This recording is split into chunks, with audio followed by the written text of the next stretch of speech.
All rise. The Honorable Kevin J. Kelly is resigning. Court's now in session. Good morning. If everyone could please be seated.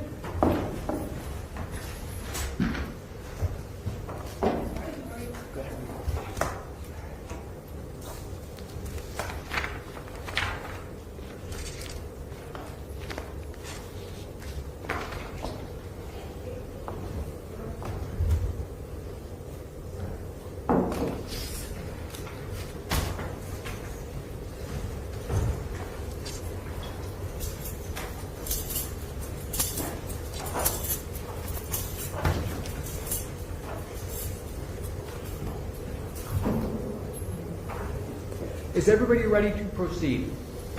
Yes, Your Honor. Yes, Your Honor. We are on the record in case number 696228 in the matter of State of Ohio versus John Town and Ara Pugh. Mr. Town is present in the courtroom today with his attorney, Adam Parker. Ms. Pugh is present in the courtroom with her attorney, Giada Nassau. Representing the State of Ohio are Assistant County Prosecutors Carrie Soule, Margaret Graham, and Glenn Romden. We are here for purposes of sentencing. At this point, I will ask Ms. Soule whether there are any victims or representatives of law enforcement that you would like to introduce at this time. Yes, Your Honor. We have Detectives Marsh and Detective Shirk are here from the Independence Police Department with us. Okay, thank you.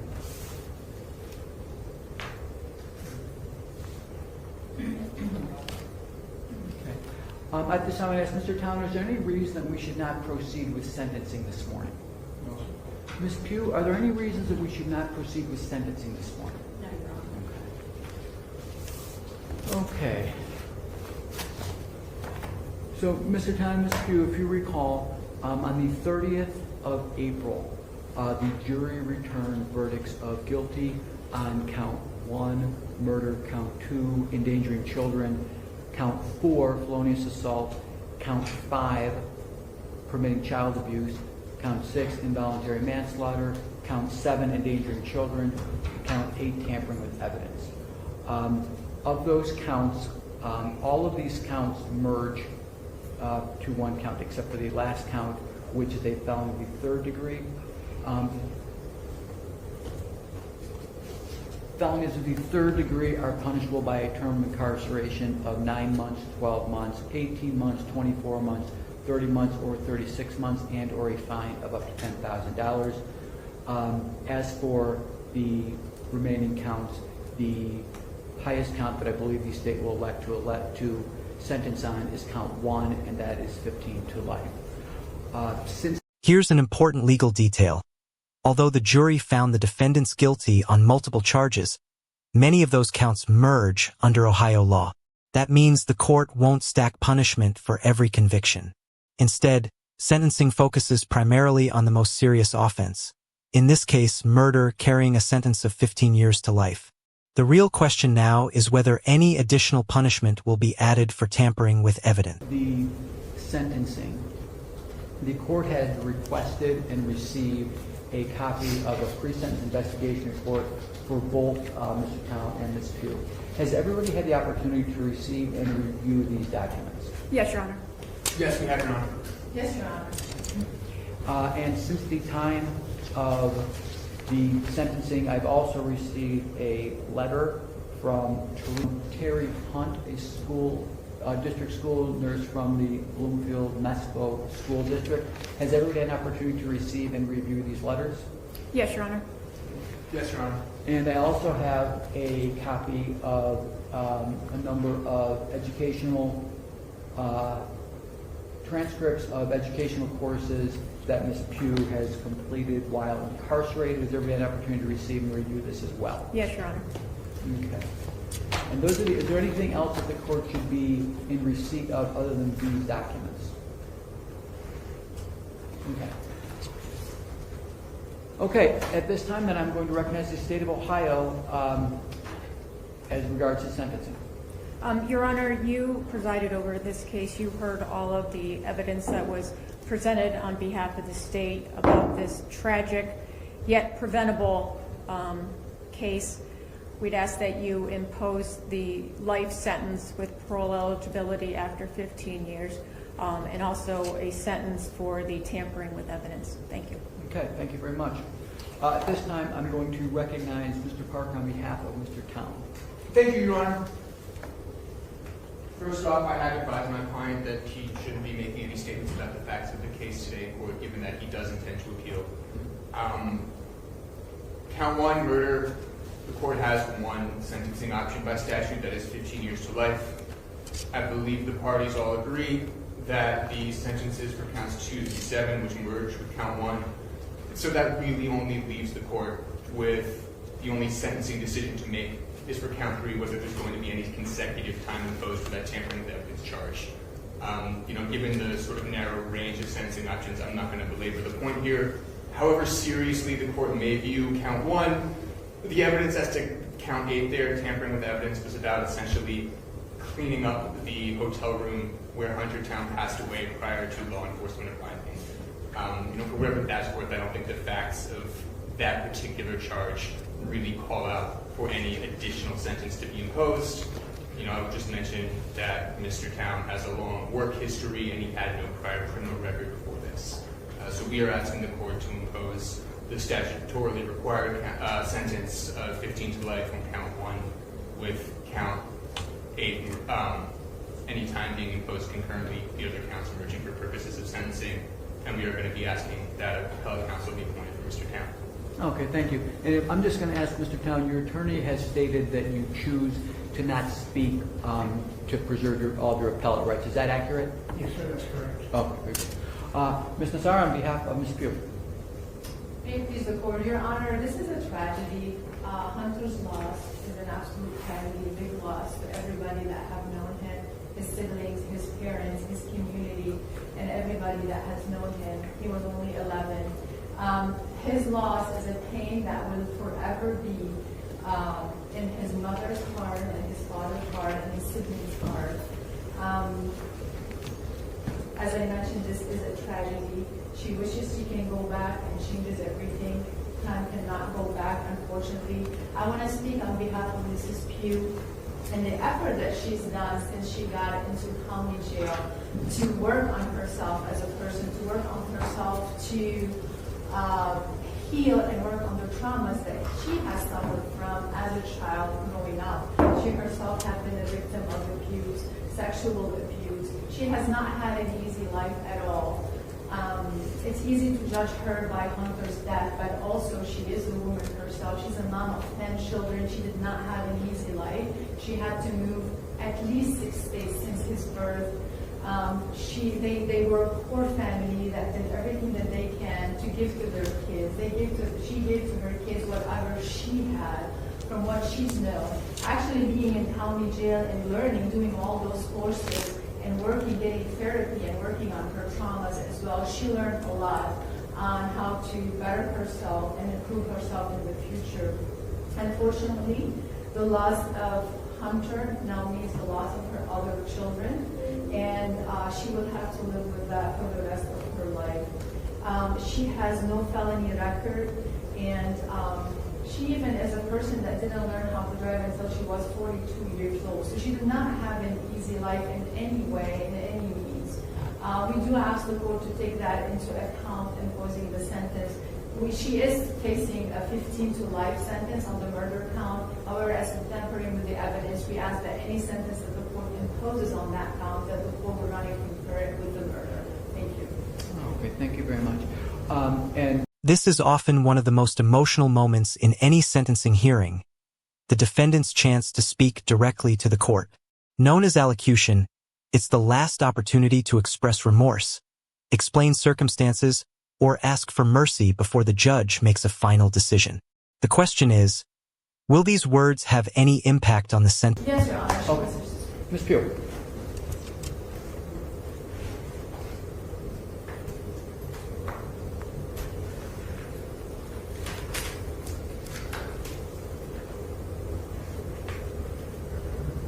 To start.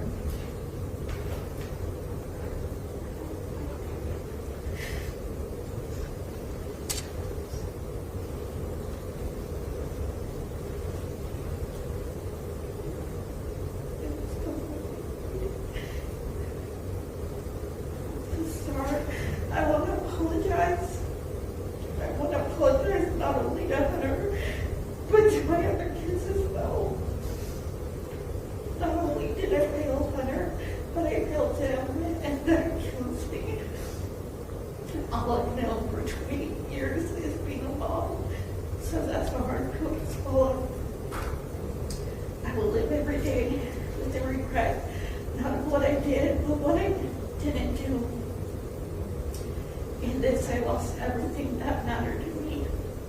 I didn't just lose Hunter. Essentially, I lost all my kids. I won't sit here and make excuses for my lack of action. I should have taken him in. I feel the weight of that cost daily. Not a day goes by that I don't or won't. I pray that one day we can rebuild the relationships lost, and that you'll find it in your hearts to forgive me. I'm truly sorry. I love each one of my kids with everything I have and am, and they are my reason and my being. Thank you, Ms. Pugh. Before imposing sentence, the court notes for the record it's considered the record, the statements that are made here today.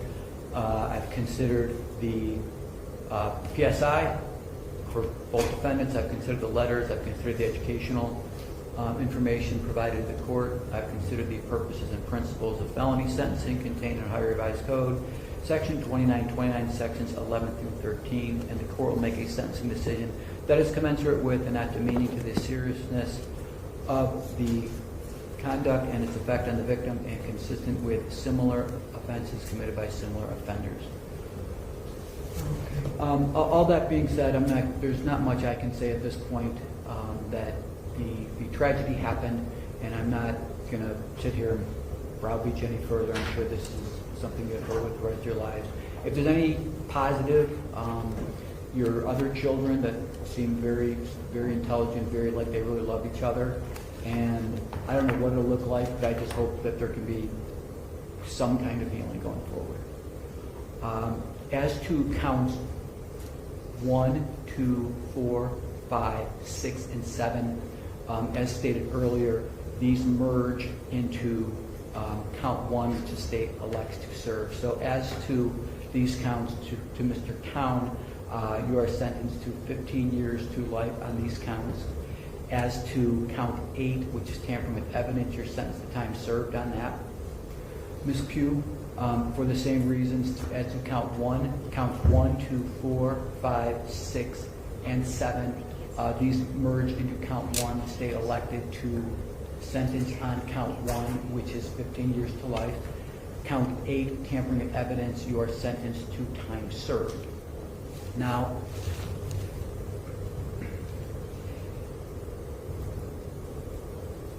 each of you has a right to appeal the verdicts in this case. If you are unable to pay the cost of the appeal, you have a right to an appeal without payment. If you're unable to obtain counsel, counsel will be appointed to you. If you're unable to pay any document fee, you will be provided a transcript at the state's cost. You have a right to notice, defendant has a right to notice of appeal timely filed on your behalf upon defendant's request. The court shall forthwith request counsel for appeal. May I ask at this time whether you have selected counsel or whether you would like counsel assigned? I would like counsel assigned. Ms. Pugh? So Lord can appoint counsel, Your Honor. Okay, so I'm going to appoint the public defender to represent you, both of you, in your appeal of this matter. Is that good? Your Honor, may we approach? Yes.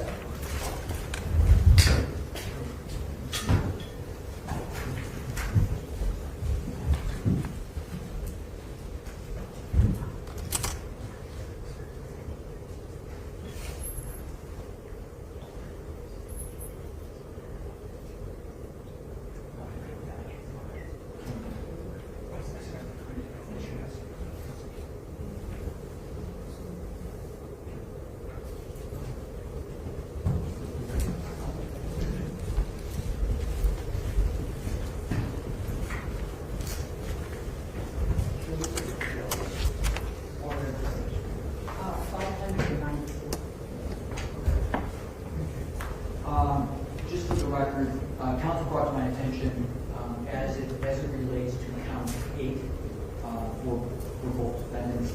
As opposed to time served, the court needs to give a number of months.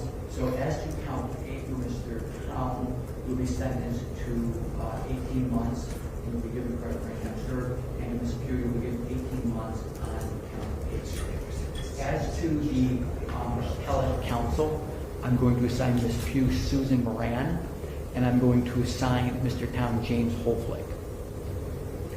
Now, in addition to your appellate rights, upon leaving, if you were to leave the institution, you'd be subject to a period of post-release control. And this would be between 2 and 5 years. Is that accurate? Is 2 and 5 right? Off the record. Isn't it 5 mandatory? It's 5 mandatory for... For the, No, I'm sorry, you're right. Is it 2 to 5? yeah. Okay. Okay, so upon leaving the institution, you'd be subject to a mandatory term of post-release control of between 2 and 5 years.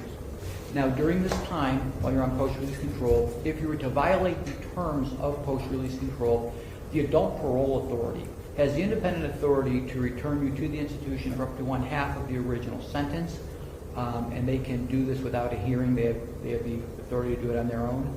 Further, if you were convicted of or pled to a new felony while on post-release control, the sentencing judge in the subsequent matter can impose an additional consecutive term of 1 year or whatever time remains on post-release control, whichever is greater. Finally, while on post-release control, if you were to fail to report to your supervising officer, you could be charged with escape, which is its own felony. You will be given credit for, is it 555? 594. 594 days you'll be given credit for of time that was served in the local jail from the sentence. I believe I've covered everything. Is there anything that I've missed? Just to clarify, counts 1 and 8 would run concurrent, Your Honor? Yes. Is there anything else then? I've gone over appeal rights. I've gone over post-release control. Is there anything else for the court then at this time? Not on behalf of Mr. Town, thank you. Not on behalf of the prosecutor. Okay, then we are adjourned. I wish everybody the best. Thank you. Thank you, Your Honor.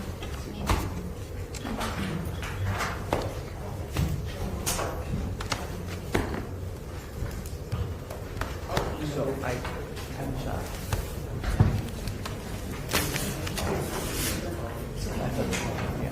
Yeah. Yeah.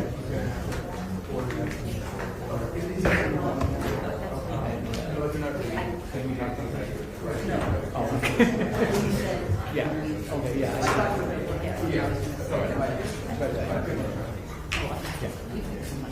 I knew that one.